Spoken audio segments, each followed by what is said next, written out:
We'll call the Planning Commission for the City of Clingman to order at 6 p.m. Please join me in the flag salute. Ready, begin. I pledge allegiance to the flag of the United States of America and to the republic for which it stands, one nation, under God, indivisible, with liberty and justice for all.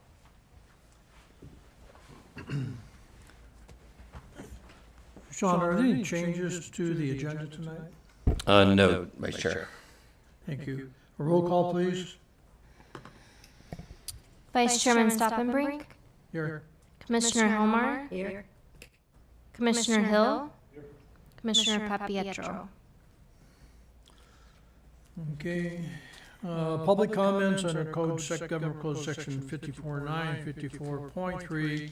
Members of the audience may address the commission on any item of interest to the public or on any agenda item before or during the commission's consideration of that item. State law prohibits the planning commission from acting on any non-agenda items. Are there any comments from the public? Okay. Information consent calendar, we need a motion to approve the minutes from April the 9th. I make a motion to approve. We have a motion, do we have a second? We have a second. Any other discussion? All in favor signify by saying aye. Aye. Any opposed? Vice Chair votes aye, motion carries. Public hearing, we're going to have a public hearing tonight on two items. One is a general plan amendment for a multi-jurisdictional housing element and also conditional use permit. So we'll start with the adoption of the general plan amendment. Sean? All right, thank you, Vice Chair. Commissioners, tonight, the staff is recommending to the Planning Commission, recommending to the City Council, adoption of Resolution 024P-005, which is one, adopting a finding of common sense exemption pursuant to 15061 of the CEQA guidelines, and adopt resolution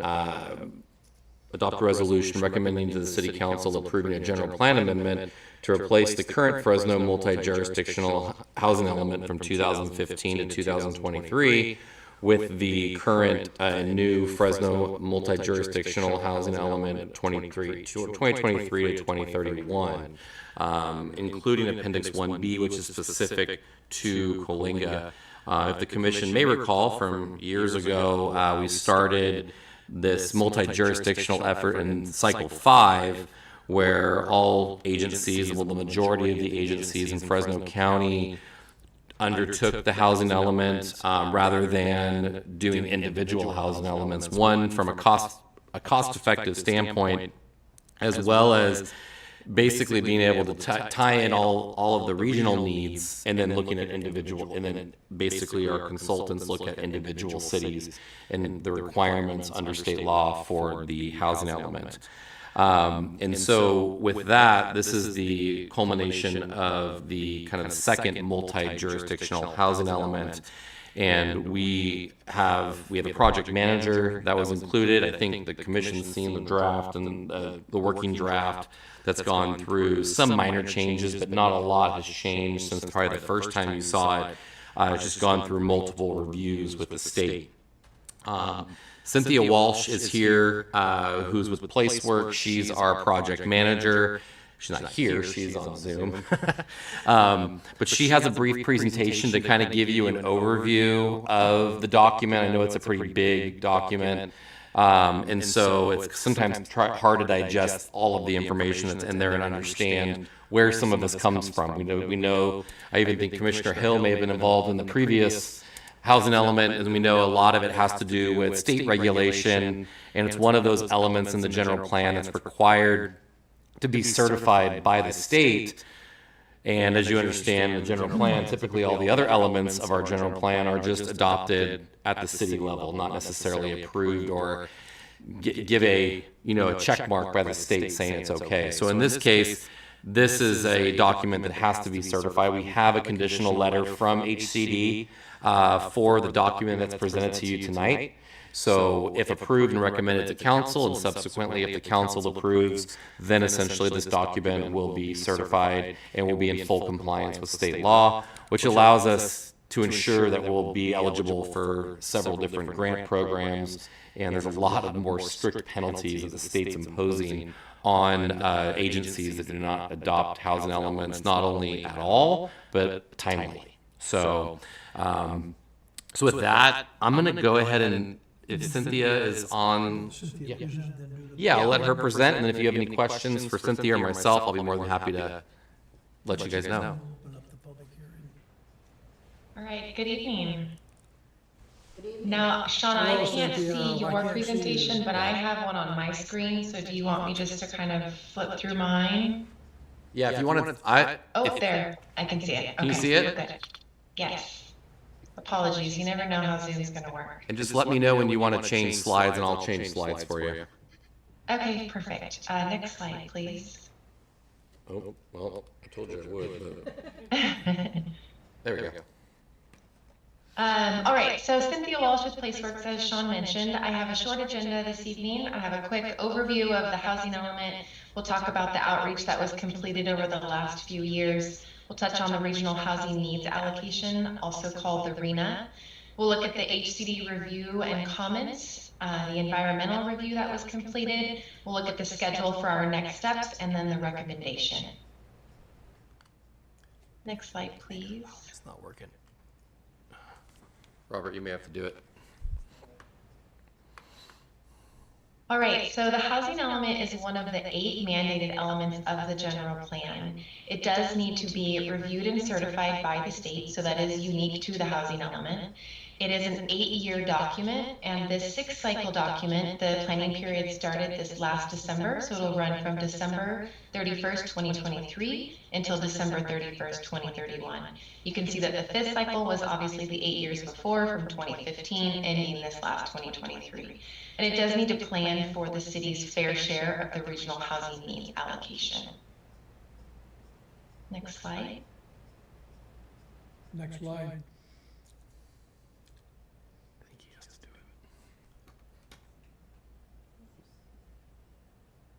Oh, I think we went to 30. Okay.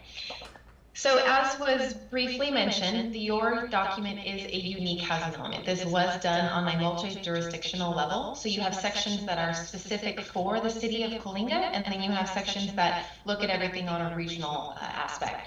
So for the regional housing element, we have an introduction. We talk about the regional outreach that was completed. The housing needs assessment is the data-heavy section of the document. This does include data for all of the jurisdictions within Fresno County, including the unincorporated county.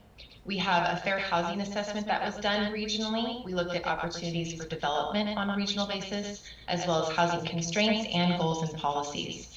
Your specific housing element has an action plan that is specific to the city, sites inventory that looks specifically at your sites that are available within the city limits for the development of housing. We did an assessment of fair housing at the local level. We also looked at housing constraints. We did a review of the previous housing element, so looking at the accomplishments that were done with this last housing element, and then the local outreach and engagement that was completed. Next slide.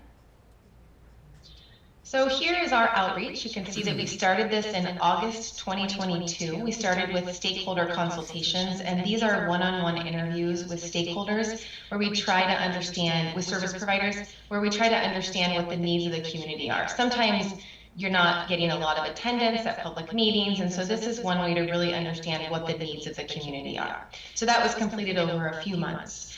We had a joint planning commission city council meeting to introduce the housing element back in September 2022. There's a local community workshop, October 2022, and then we had 3 regional stakeholder focus groups in October, November, and then April of 2023. We presented the draft to the Planning Commission on May 23rd. This was prior to submittal to HCD, and then we had a city council study session on June 1st.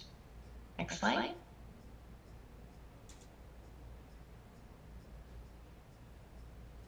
All right, so looking at the regional housing needs allocation, this is really the driving factor of the housing element. And you can see how the RHNA was distributed throughout the county. I believe the total RHNA was about almost 60,000. So that was spread amongst all the jurisdictions. You can see obviously Fresno City taking the majority of them, 63%, and then Coalinga just having that 1%, which obviously makes sense. Smaller community, less to accommodate there. Next slide. So once you have the RHNA, it is broken down into 4 income categories. So on the far left, you can see there's very low, low, moderate, and above moderate. And then you can see the unit allocation for each of those income groups. The next column shows you the vacant site capacity. So we looked at higher density for meeting your very low and low, moderate density for meeting your moderate, and then really just market rate is your above moderate. We also looked at projecting out ADUs or accessory dwelling units. This is looking at your past history of ADU development and then projecting that out over the next 8 years. Then you can see the total capacity there, 408 units for your lower, 120 for your moderate, 220 above moderate, for a total of 756. This is slightly more than is needed, which is always important to have a little bit of a surplus, so as things develop, you're not constantly looking for more sites. You have a little bit of a buffer built in there. And it is a good reminder that it's not the city's responsibility to build these units. It's just your responsibility to have the land available at varying densities if a developer was to come in and want to develop the units. Pardon me. Next slide. All right, so our process with HCD, we first submitted the draft June 2023, so almost a year ago. We received our first comment letter 90 days later. They do have 90 days with that first review, so October 23rd.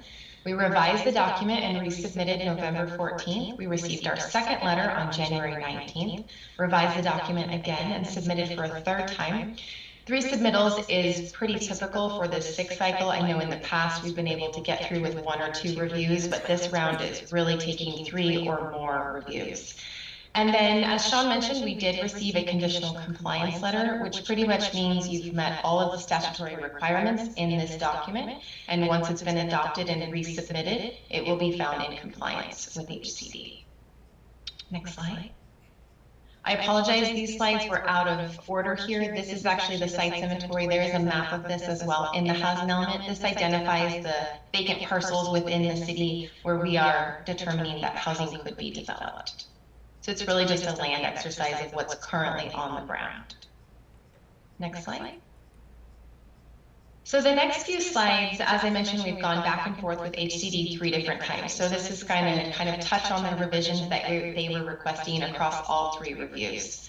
So starting with public participation, they wanted us to expand on how we were incorporating comments that were received, how we considered them, how they were incorporated into the housing element. So that was included.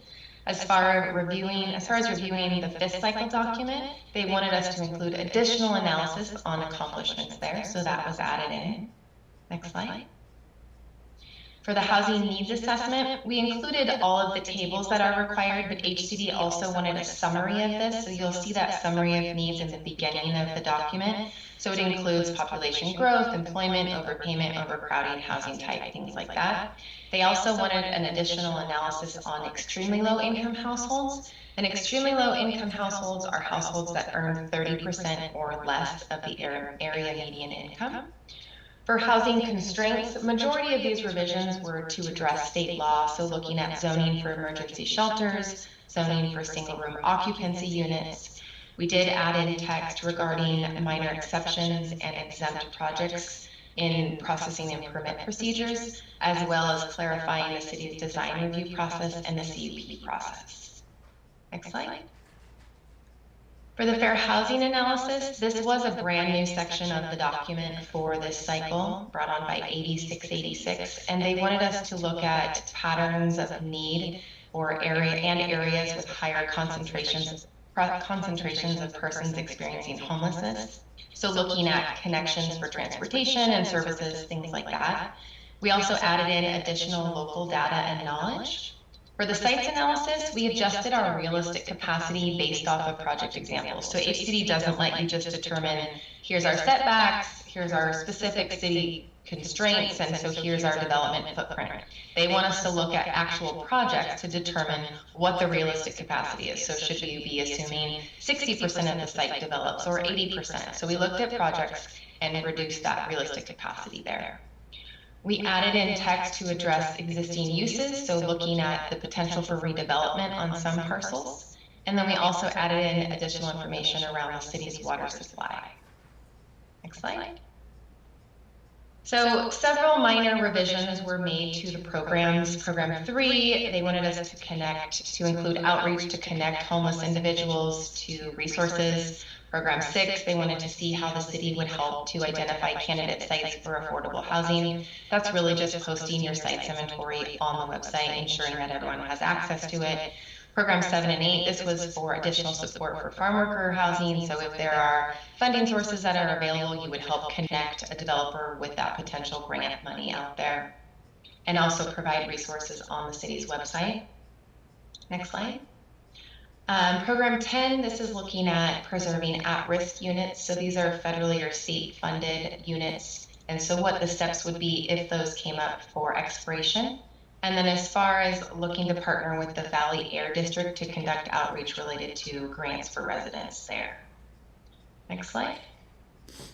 Program 15, there was a public comment regarding local labor, and so there was a program added in there that the city would include on their website specific information for local contractors. There are zoning code amendments updating the definition of emergency shelter to align with state law, and then amending smaller lot sizes for varying zones within the city. Next slide. So there's several programs here. I won't read through all of them, but the top two, all of these have to do with fair housing. Fair housing, you kind of have to have a fair housing lens throughout all of your programs. So program 15 and 29, this was looking at place-based strategies. So ensuring that people can stay in their community. The second bullet is regarding geographic targeting. So for these programs, where in the city are we going to target this? Where is the highest need? And then also revising the timelines there. Next slide. So for the environmental review, an assessment was prepared and it was determined that the housing element is exempt under CEQA for a common sense exemption. So an exemption was prepared there. Next slide. Here's our project schedule moving forward. We're so close to the end. We have our Planning Commission hearing this evening. City Council hearing is scheduled for August 22nd. And then we will submit to HCD as soon as we have a signed resolution, and that is an additional 60-day review. Sometimes they review quicker. They've done that with a few other Fresno jurisdiction cities, so hopefully they will follow suit here. Next slide. And so here is our recommendation. Staff recommends that the Planning Commission conduct a noticed public hearing and adopt a resolution which finds the adoption of the housing element is exempt for review under CEQA, subject to the following exemptions, and recommends that the City Council adopt the 2023-2031 Coalinga housing element, as well as the Fresno County multi-jurisdictional 2023-2031 housing element. Next slide. And I am available for questions. Commissioners, do you have any questions of our presenter? I saw that they were talking about, they need to make sure that we have enough water for all this, right? About power. It seems like we have a lot of problems with getting power. No, and that's definitely things that we've conveyed to, even in discussions on this particular effort, is the state's mandate for housing and our issues with power. And we've conveyed that message, and it's more of a message to the state saying, hey, we're doing whatever we can to provide, different types of housing. But yeah, power has been an issue. We have had recent conversations with PG&E. Residential seems to be less of an issue than it even seemed to have been about probably 6 months ago.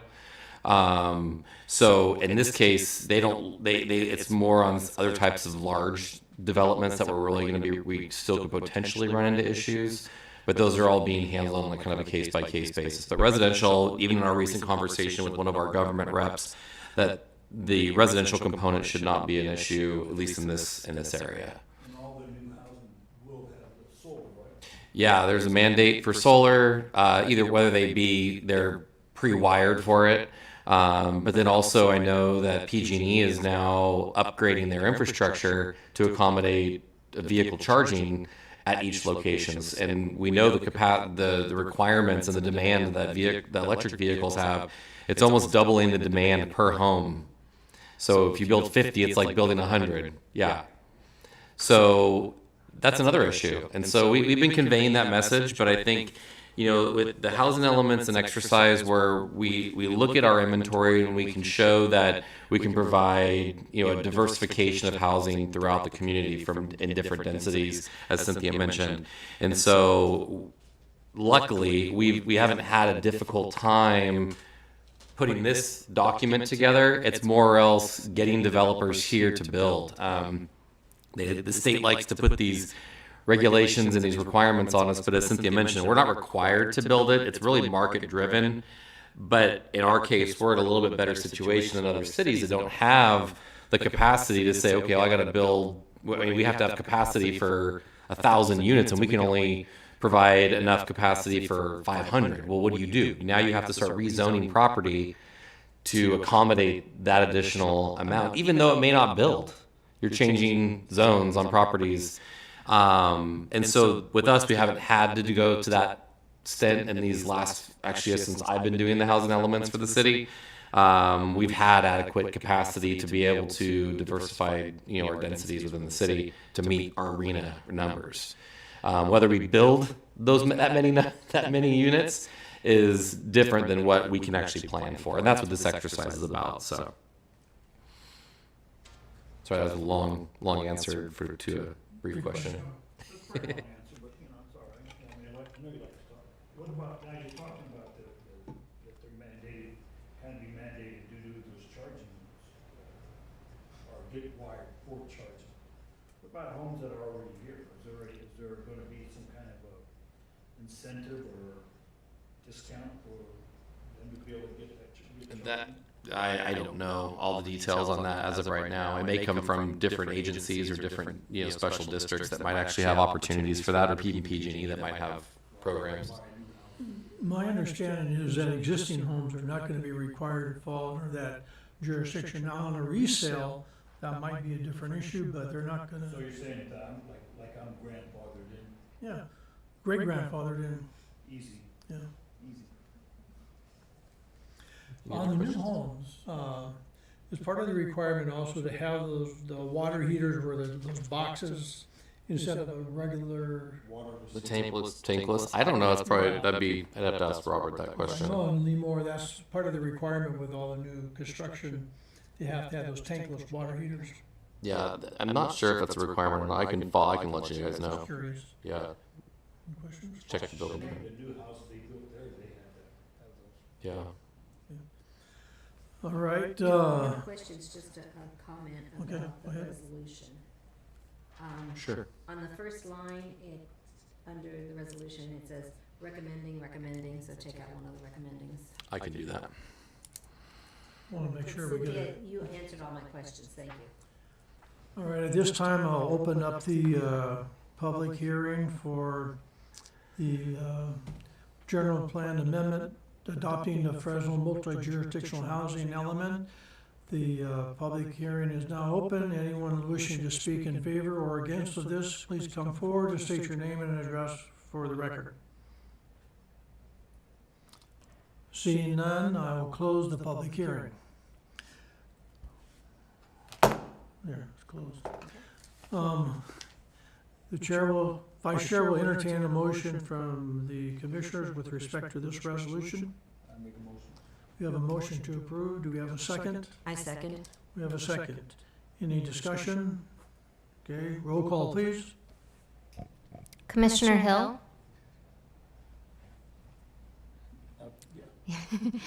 Commissioner Helmer, Aye. and Vice Chairman Stoppenbrink. Aye. Motion carries. The next item is the consideration of the conditional use permit. So Sean, what do you have for us on this one? Thank you. Commissioners, staff is recommending the Planning Commission adopt Resolution 024P-004 with conditions for a phased site plan review, conditional use permit, and environmental review for the construction of 2 new commercial buildings to house a new Starbucks coffee shop and a future quick service restaurant, both having drive-throughs at the southwest corner of Cherry Lane and Elm Avenue. On May 6, 2024, the city received an application for a conditional use permit, site plan review, and environmental review submitted by the applicant Ian Robertsons, part of College Crossing LLC, to construct a new Starbucks and a future restaurant to be identified at a future time. In accordance with the Coalinga, in accordance with the Planning and Zoning Code, a site plan review is required for all new commercial primary buildings. In addition, a conditional use permit is required when a drive-through facility is being proposed for any use. Once the application was deemed complete, staff requested comments from all the necessary city departments, including Caltrans, and this report includes incorporated feedback from all city departments, including Caltrans, which I recall the Caltrans comment letter is in the report as well. So the proposed project involves the construction of 2 new buildings, and it's a phased project based on the fact that the landlord or the developer does not have a tenant for the second building yet. And so typically with these types of developments, we can look at phasing these projects to ensure that, you know, once you have a tenant, they can start generating income, and it allows them better opportunity to get a second tenant in.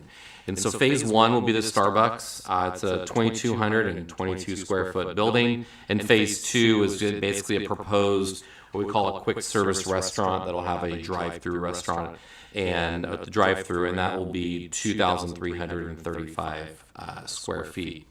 The general plan designation for this parcel is mixed use, with a zoning designation of mixed use. The mixed-use designation is designed to provide areas of either horizontal or vertical mixed development consisting of commercial, service, office, and residential uses. Commercial uses are primarily retail or office. Primary commercial uses are permitted in mixed-use zoning designations as well. So residential doesn't have to be a component to mixed use. It just allows for residential to be an ancillary component to the mixed use. In terms of the surrounding land use setting, to the south we have existing commercial, to the west we have existing residential separated by an alley. To the east there's commercial development on the other side of Elm Avenue, and then to the north we have the Coalinga College. So I'm going to kind of go down to more of the details of the project. We kind of discussed the different square footages of the Starbucks. The Starbucks will be 2,222 square feet with indoor and outdoor seating, as well as a dedicated drive-through. And then the future restaurant, which is identified as Cafe 2 on the site plan, will be 2,325 square feet with indoor and outdoor seating with a dedicated drive-through as well. Access to the development will be via a new driveway on Elm Avenue, and also via a new driveway on Cherry Lane adjacent to the existing alley drive approach. So both approaches will be there'll be a new driveway and then an existing driveway. Isn't there already a cutout for a driveway onto the property from Elm? No, that's currently the alley.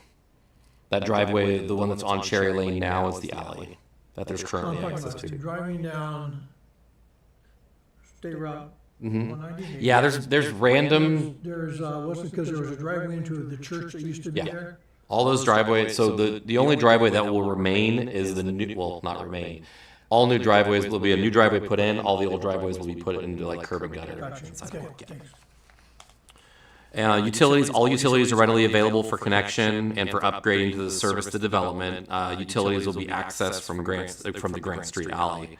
In terms of parking, the proposed development provides for 26 parking spaces.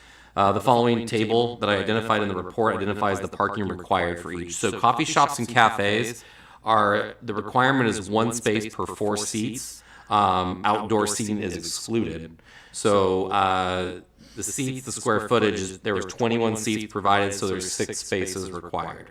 For the future restaurant, we looked at as not being like a cafe, since there's already a coffee shop, and it's a higher requirement because we don't know exactly what might go in there, but we want to be able to use the highest type of restaurant type requirement for parking. So it's 1 per 125 square feet of indoor and outdoor seating. So the indoor is at 450 square feet and outdoor is 600 square feet, so it's a requirement of 9 spaces for a total of 15.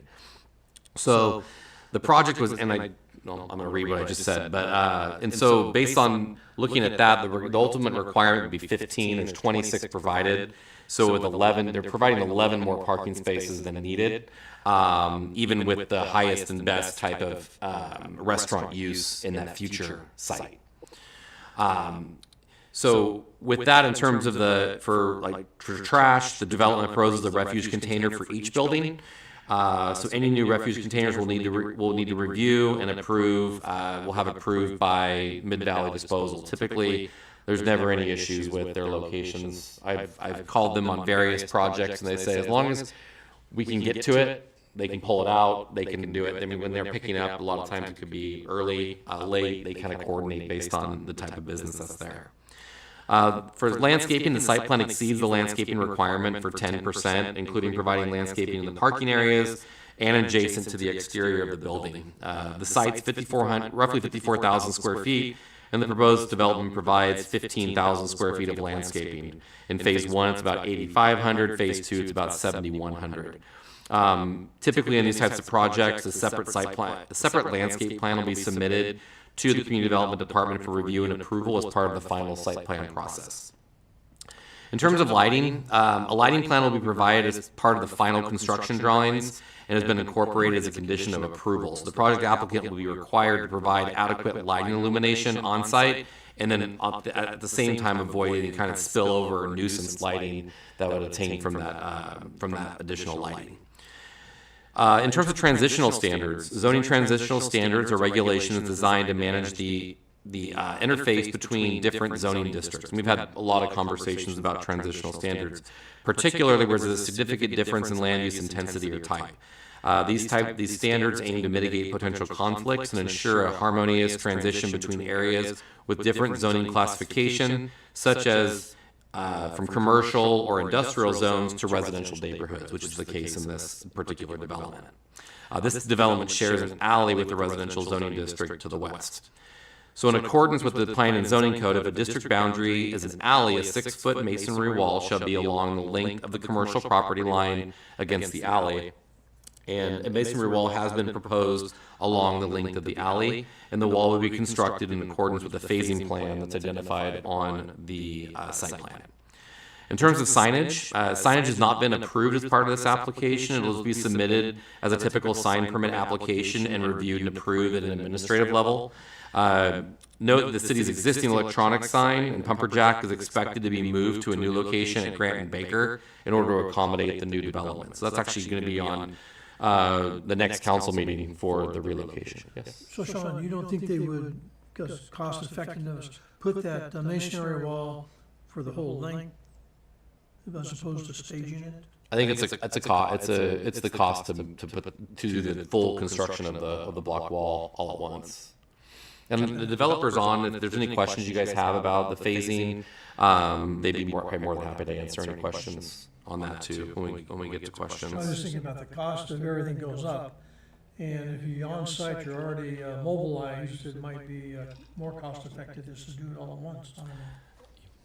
And I was also thinking about the aesthetics of that, just a partial wall, why not? But All right. Yeah, and we've done that in previous projects, like when the Best Western was built, we only required along the project site, not necessarily other location, I mean, further out across, because it's basically all commercial along that. But we like to, I mean, it's one of those things where, as you see the big sign coming in, trying to be the most business-friendly, community in the state. These are kind of some of the things we like to do to work with developers in order to accommodate their development, to ensure that they can take that step to develop here in the community and keep those costs I don't have down. any anxiety where I was just thinking if I was a developer, I would look at the cost effectiveness of waiting versus going in and get it done now. Yeah. In terms of the conditional use permit requirement, this is strictly related to the drive-through facility. Conditional use permits required for a drive-through lane, window, and other facility. And basically, the Planning Commission shall only approve a conditional use permit if it makes the following: there's required findings for the conditional use permit, and one is design and criterion. A minimum space equivalent of 3 parking spaces shall be provided outside of regular circulation aisles in advance of each signboard, ordering station, and each service window. Both drive-through facilities are designed with several spaces for vehicle queuing in the drive-through areas. Starbucks provides for 9 vehicles behind the signboard ordering station, and the second building has a space to provide for the 3 required spaces in advance of the ordering station. It has not been identified on the plan, but it's a condition of approval that they have to make sure that that ordering station, it provides at least 3 vehicles queuing before it gets into the parking area. So as you can see on the second development, they're just gonna have to make sure they put that signboard where they can accommodate 3 vehicles, which is, they can accommodate it there. Is it, I mean, if Starbucks is gonna have 9, why is a restaurant gonna have 3? That to me, it just seemed like it was too few. Well, based on their site. It's based on the site design. So Starbucks, as you can tell, has a really long drive-through parallel to the highway, where the site is the other building is a little bit more constrained along the back block wall. And so, but I think based on where that's located, even if they did bleed out a couple more, it's similar to like the Taco Bell, where it doesn't necessarily impede traffic if it gets outside of the actual curb-to-curb lane. And that's based on, it may be where they don't, if they may not have, if they have 3 and then another signboard, they can move, they'll be able to accommodate more than 3 most likely in that area. But that's what basically the minimum requirement is for drive-throughs. It just seemed a very small minimum to me, so. Yeah, it really depends on, how busy that particular restaurant's gonna be. Depending on the type of use, there's a lot of innovative new ways that restaurants are doing drive-throughs. A lot of it's ordering ahead and you just literally drive through. So there's not a lot of queuing. There's just a lot more movement of traffic through these developments. So in terms of the setbacks in terms of the required setbacks from the screening, so drive-through lanes shall be set back a minimum of 5 feet from any property line and a minimum of 10 feet from any residential line, with landscaping provided in the required yard area. If adjacent to a residential lot, a 6 to 7 foot solid mason wall shall be provided. So it's kind of redundant from the transitional requirements. The proposed project drive-through is approximately 24.25 feet from the residential property line and provides a 4.25 foot setback from the subject property line to the west, which is about a quarter of like 0.75 feet shorter than the 5 foot minimum. So it's like barely, they're missing it. However, Section 9-6, and some of the commissioners may recall this regulation that you guys had probably pushed through quite a few years ago, provides means of granting relief from the requirements of the planning and regulations for minor exceptions from dimensional and design standards, and setbacks are included in that, when strict application would preclude an effective design solution, improving livability, operational efficiency, or appearance, and fulfilling the basic intent of the applicable regulation. Staff believes that allowing a setback of 4.25 feet rather than enforcing the 5 feet is acceptable because the proposed block wall along the west property line and the 9-inch reduction in the drive aisle setback from the required 5 foot are reasonable adjustments. So additionally, there's an alley separating the adjacent property, which further mitigates it rather than that block wall being on a property line or backyard of someone. You've got an additional 20 some odd feet in between, separating from the alley as well. So in terms of the phasing plan, the project will be developed in 2 phases, which will include the building and installation of on and off-site improvements.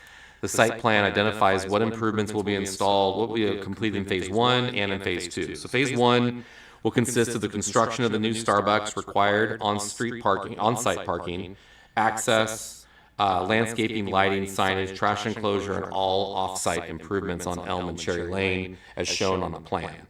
The developer plans to construct about 2/3 of the block wall, where the remaining block wall construction will be deferred to phase 2.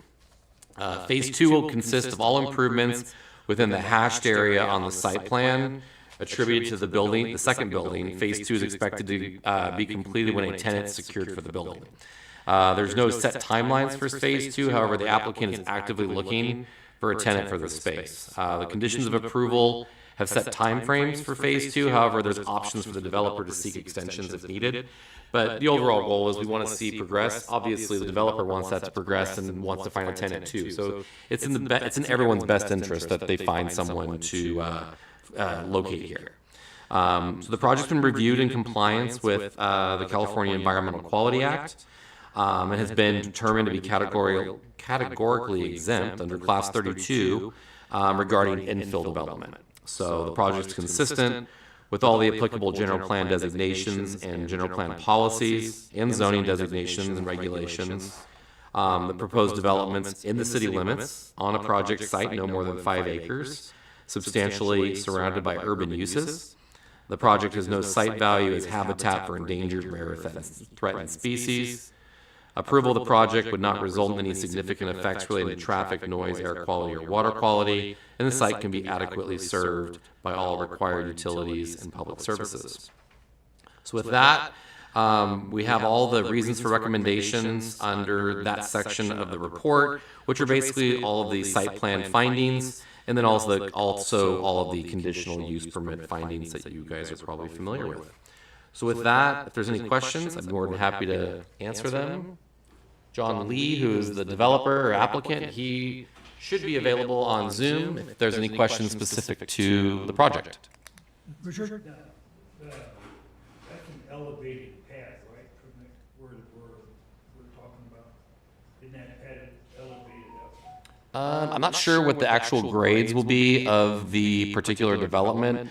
It may have some added earthwork on there. The developer may be able to kind of have an idea. I'm not sure if the engineer might be on as well, just to kind of see where that actual elevation is going to be. There's probably extra. I would imagine there's probably extra dirt on that property. The pad on there now is from the church. I don't know if that's gonna be taken out or not. Oh, you're talking about the actual concrete pad? No, I'm talking about the dirt. The actual elevation of the dirt? Yeah, 'cause it's higher than the street level. Yeah. Going up a hill. I'm not sure what the finished grades will be on the lot. Yeah, because I know they would take the cement, Yeah. and that's not going to be that's No, Starbucks has been what's been identified for one site and then unknown on the other at this point. Yeah, and Starbucks, I believe, is the one that's closest to Cherry. Yes, that will be on the corner. Yes. yes, the long building. Yeah. Mm-hmm. I was just curious about the elevation on that pad from the street level. Seemed like they'd want to lower it. Well, they'll have to meet the transitions from the drive approaches to the site, so they'll have to, and be able to meet ADA compliance and everything. So they'll be looking at those grades when they go to move the dirt and start looking at their finished elevations. That was my concern. So, couple questions. Someplace in here, it mentions that they don't have estimates for what the projected traffic patterns would be. But, first of all, is the existing Starbucks going to remain open, or is it moving? I don't know. I don't know any details on what the current situation is, and I don't know if the developer does either, because I don't think they're associated with the existing The Starbucks. current Starbucks is owned by the company, it's not a franchise. So that would be a decision that Starbucks Corporation would have to determine if they want to keep it open or not. So Killington really needs 2 Starbucks. But can they do any kind of extrapolation from, give any idea in terms of what the traffic patterns would be based on normally what the operating hours are, but, are we going to have a big clump of people clogging up that area at, 7 o'clock or 7:30 in the morning, getting their coffee on the way to work? What's the traffic impact going to be? I don't really think that the traffic, or the potential traffic impacts were really considered that much. Yeah, At least I didn't see anything that said that. it wasn't triggering a traffic study because with it being exempt from CEQA under kind of basically infill development, you're going to see different traffic patterns, but it's been zoned commercial since the general plan was adopted, so I imagine at the time they did the general plan, they looked at traffic volume, when they did the traffic study for the general plan, you're gonna see increased traffic there, obviously, yeah. But it is a signalized intersection, so you are gonna have more controlled, the ingress and egress, it's one way in, one way out on Elm, and then you're gonna have, if you're going south or north, you'll be utilizing the signalized intersection there on Cherry. And I know, for general retail, that's one thing, but something like a coffee shop that does tend to have like more popular hours, I just wondered what the impacts would be. Yeah, I mean, you probably see a little bit of an increase during certain times of the day, in the morning and maybe in the late afternoon when people need that 3 o'clock jolt. But and that was one of the things that's looked at. We had a lot of, obviously we've gone through a lot of conversations with Caltrans in terms of the road diet project, and now you're still gonna be looking at 4 lanes all the way to Cherry from Cambridge. So the 2 lane does not, it's, when you're merging, when you're gonna come out of this development and turn right to head into town, that's where the 2 lanes are going to start merging to one as you head into town.